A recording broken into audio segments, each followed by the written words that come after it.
Pushpa 2 મૂવીનો show સમયસર શરૂ ન થતા જામનગરના પીવીઆર સિનેમામાં હોબાળો. દર્શકોએ પોસ્ટર ફાડી નોંધાવ્યો વિરોધ. પોલીસ પહોંચ્યા બાદ હાલ શાંતિનો માહોલ.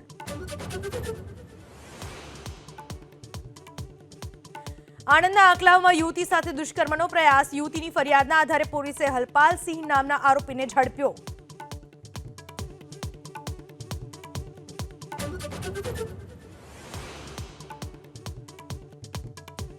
ઠંડી વચ્ચે વલસાડ અને ડાંગ જિલ્લામાં કમોસમી વરસાદ. ધરમપુરના આવધા, રાજપુરી, ગોરખડા અને મોહપાડામાં વરસાદથી ખેડૂતો મુકાયા મુશ્કેલીમાં.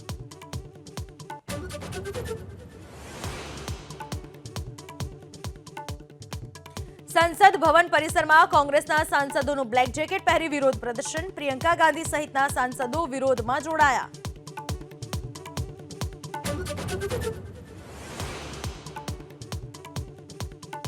મહારાષ્ટ્રમાં આજે સરકારનો શપથ સમારોહ. મુંબઈના આઝાદ મેદાનમાં સાંજે 5:30 વાગ્યે ફડણવીસ લેશે સીએમના શપથ.